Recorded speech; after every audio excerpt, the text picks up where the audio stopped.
Oi! No capítulo de hoje, o André vai aprender uma difícil lição, a lição da obsessão. Ele vai participar de um trabalho mediúnico de desobsessão no Centro Espírita, aquele mesmo grupo que eles estão acompanhando, e nesse dia foram trazidos 5 encarnados para o atendimento. Desses encarnados, todos muito obsediados, e assim em grau forte, né? Tinha até uma que estava em estado de possessão, e o André vai observar como a melhora é lenta, como tem que ter paciência com esses espíritos, porque a chance de eles melhorar, a chance de alcançar a cura é muito pequena, porque esses espíritos já estão endividados há muitos séculos, eles já estão unidos ali, vivendo no mesmo corpo, partilhando as mesmas energias há muito tempo, e normalmente os dramas são multisseculares, como ele fala, né, de muitos séculos, e são dramas muito pesados. Então, envolve história de morte, de dor, de sofrimento, de ambos os lados. E é muito difícil, na hora de um atendimento desse, que você tá vendo só uma partezinha, né? Você tá vendo só uma partezinha da história, só o obsessor e o obsidiado. Muito difícil dizer quem é vítima, quem é algoz, porque, na verdade, a gente não tem condição de julgar. E que o André pergunta já no começo da história, quando eles chegaram lá, ele já sai com a pergunta pro Alexandre. Ô Alexandre, mas todo mundo é médium? Tipo, esses obsediados aí, eles são médiums dos obsessores, né? E o Alexandre diz, sim, todos somos médiums. Nós que trabalhamos somos os médiums da espiritualidade superior. Nós somos médiums também do que nós vamos ajudar. Todo mundo está transmitindo um recado de lá para cá, de cá para lá. Todos somos médiums, a energia de um ser passa pelo outro e a gente convive assim o tempo inteiro, então a mediunidade está em todos. E aí ele pergunta, mas por que esses médiums aqui ficam tão otimistas com o trabalho? Por que esses servidores ficam tão otimistas se o progresso é tão pequenininho, né? E aí o Alexandre diz, ô André, todo serviço no bem é válido. Tudo que se faz em atos, pensamentos para o bem é válido e fica para a eternidade. Qualquer serviço, mesmo que o resultado físico humano não consiga enxergar os benefícios, o resultado divino é bom, mesmo que seja bem pouquinho, porque em se tratando de progresso individual é assim, é tudo no pouquinho. Aí ele diz assim, a responsabilidade dos médiuns é muito grande porque vão ajudar casos muito graves e para os humanos a chance de cura é muito pequena, então não dá para prometer cura. Bom, ali eles olhando os 5 casos, o Alexandre coloca para eles só uma desses 5 tem alguma possibilidade de melhora. Era uma moça, não que recebesse mais auxílio que os outros, mas ela se esforçava mais. A moça rezava, a moça estava muito obsediada mesmo, tinha os obsessores ali perto falando coisas horríveis para ela, dando ideias ruins para ela, e o obsediado é assim, ele vai aceitando a ideia e quando vê ele vai pensando que é dele, né?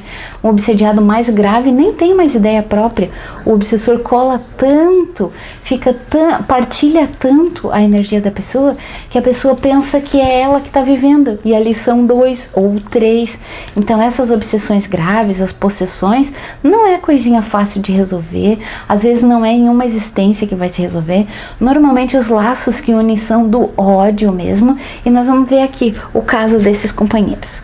Essa moça chamava bastante a atenção porque ela conseguia repelir, enquanto ela estava ali recebendo o auxílio, porque quando a gente entra no centro a gente já vai recebendo auxílio, né? Esses obsessores são afastados, todo mundo recebeu o afastamento ali, e ela aproveitava esses momentos e rezava mais, e nesse momento que os obsessores dela estavam afastados ali dentro do centro, ela se reorganizava as energias, o que é muito raro para quem está obsediado. Normalmente o que acontece é quando o obsessor é afastado, a pessoa sente falta, aí quem está ali esperando o atendimento fica triste, fica revoltado, começa a falar em impropérios, não vê a hora de sair dali para se aproximar de novo do obsessor, para voltar àquele convívio, mesmo que seja ruim. Olha que louco! E essa moça fazia o contrário. Quando ela percebia o afastamento, ela rezava mais, pensava melhor, ela se esforçava para ter ideias melhores, para repelir as ideias, não aceitar as ideias, para repelir as ideias que os obsessores colocavam nela. E em casa e na vida ela fazia oração. A oração salvava ela. Mesmo com aquela obsessão forte, mesmo com o drama que ela estava vivendo, mesmo com os débitos que ela tinha, ela conseguia essa proteção maior, por mérito da oração. Já os outros, uma desgraça. Eles aceitavam a ideia do obsessor e acabavam gostando e viviam ali completamente misturados na energia do obsessor. O obsessor e eles eram a mesma coisa. Desses casos, dois o André conta mais a história, mais assim, né? Um era uma senhora que estava grudada num rapaz e o rapaz chegava a ser bobo, assim. Ela grudada e ela dizia que ódio dele. Aí, esqueci de contar. Existiam para fazer um intermédio, além dos médiuns encarnados, das espiritualidade ao redor da mesa, de mão dada, assim, fazendo a proteção. Além desses, ainda tinham intérpretes, que são os espíritos que já são mais elevados, só que se colocam numa condição menor para que os espíritos que vão ser atendidos ali, os obsessores e tudo, enxerguem eles. Porque os espíritos mais superiores, tipo o Alexandre e o André, assim, nem eram vistos, é como se não tivesse ali. E quando chegava esses intérpretes, dava um burburinho ali entre os obsessores, né? E aí, uma dessas que ia ser atendida, era a senhora que estava junto com o rapaz, ela dizia assim: você pensa que eu vou sair daqui? Dizia pro intérprete: não vou. Ele vai penar até o último minuto da vida dele, o que ele me fez sofrer. E essas cobranças assim, porque o obsessor fica cego, ele para no momento em que ele foi vítima, ele atinge quem foi o seu agressor e não larga mais. E nisso ele vai só ferrando mais esses laços de ódio, ele vai fortalecendo esses laços de ódio. E a pessoa ali que agora está na condição de vítima não tem condição de raciocínio, não tem como se libertar. Se ela se soltar e se deixar na presença do obsessor, acabou para ela. Ela estraga o físico, ela estraga o mental e ela não tem mais como recuperar. Bom, essa história de não recuperar foi o que o Alexandre pergunta mais no final do processo.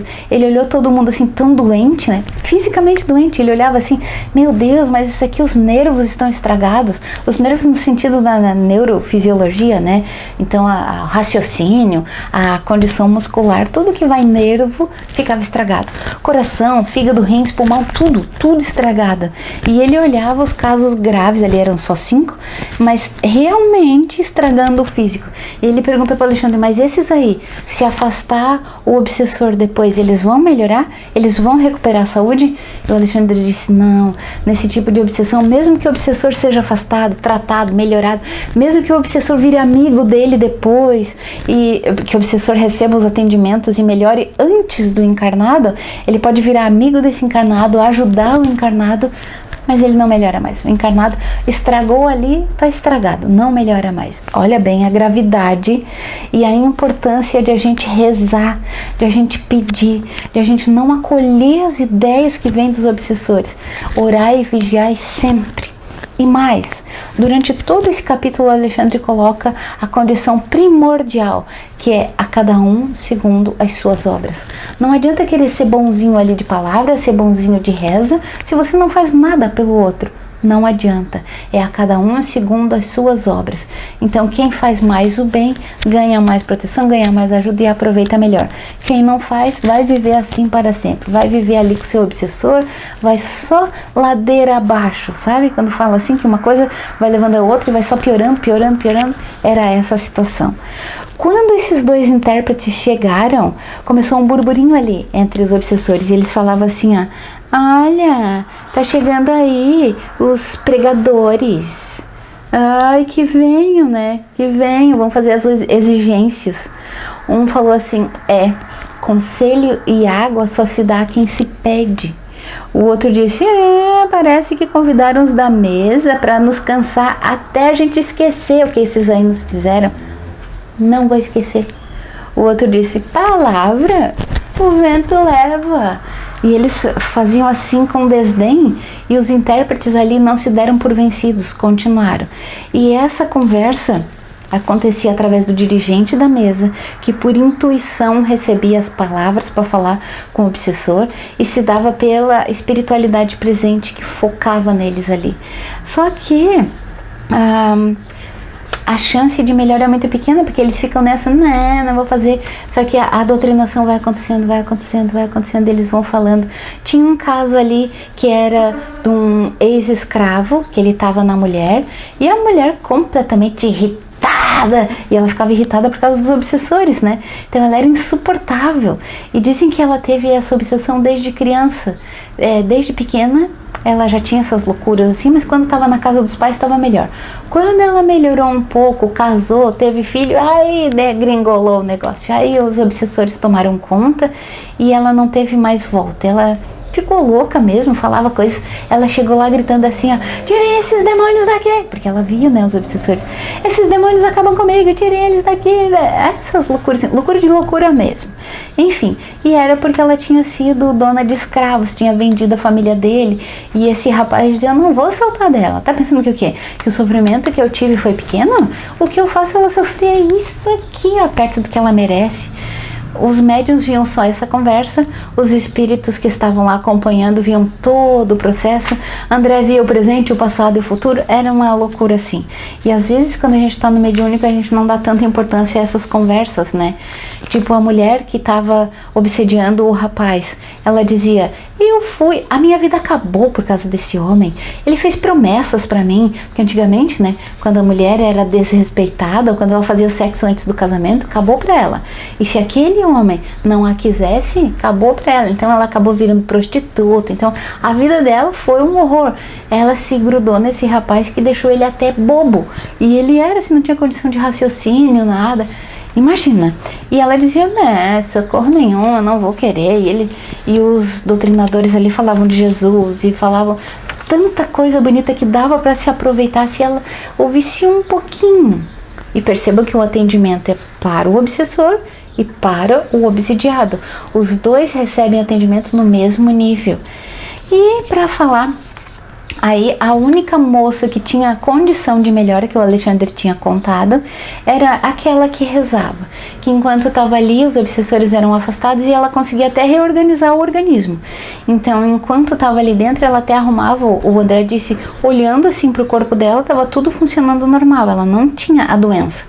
Quando saía e estava na presença deles, ela tinha os distúrbios, mas ela tinha chance de ir melhorando, porque a gente vai vencendo assim, no cansaço, a gente vai fazendo até melhorar. E ela rezava, fazia meditação, ela se esforçava, ela aproveitava o tempo que ela tinha para afastar essas ideias, ela colocava música para afastar as ideias dos obsessores, se esforçava mesmo. Então, se você está nessa condição aí de obsediada, faça esse tipo de coisa, reze, porque a gente vai esquecendo, né? A gente tá muito bem, esquece de rezar. Reze, coloque música, eleve o pensamento, tenha durante o dia momentos para reflexão, pense nas coisas que você está fazendo, respondendo, faça atos do bem para você melhorar e ter essa chance de receber ajuda e aproveitar a ajuda. Todos nós recebemos ajuda, mas poucos de nós aproveitamos essa ajuda. E em geral, o Alexandre colocou 90% dos casos de obsessão não são resolvidos assim com uma interferência. 90% dos casos são tão graves assim, envolvem tantas coisas que dependem do obsediado, depende da pessoa que está ali querer melhorar. Se não quiser, a espiritualidade não tem o que fazer. Eles vão fazer, eles nunca se negam a fazer o bem, eles vão fazer o bem, só que será infrutífero, como eles falam. O nosso trabalho não vai adiantar se o obsediado não se entregar, se o obsediado não fizer a sua parte de melhora. Nenhuma palavra, nenhum gesto, nenhum pensamento do serviço do bem permanece perdido, mas pode não surgir o efeito desejado se a pessoa não se colocar em condição de melhora. Enfim, o trabalho aconteceu, foi lindo, as pessoas receberam tudo o que conseguiram receber. A espiritualidade teve um mérito, porque nenhum trabalho do bem fica sem mérito, e as pessoas voltaram para suas casas. 4 com nada mudado, somente receber o socorro para não ficar pior. E aquela era a única que estava conseguindo voltar para casa melhor do que o que veio. Quando acabava ali o serviço, ela saía e o obsessor não conseguia se ligar tão fortemente quanto estava antes, porque ela tinha recebido o bem dentro do coração dela e ela tinha proposta de mudar. E assim ela vai vencendo no cansaço, ela vai vencendo esse obsessor. E mais, ela vai doutrinando ele. Quanto mais ela lê, quanto mais ela vai no centro, quanto mais palestra ela assiste, quanto mais coisas edificantes ela vê, mais ela vai ajudando também esse obsessor. E mais mérito para ela. Ela sim tem chance de melhora. Interessante, né? Que tal a gente fazer isso na nossa vida e prestar mais atenção na hora que a gente estiver no mediúnico? Gente, até o próximo capítulo!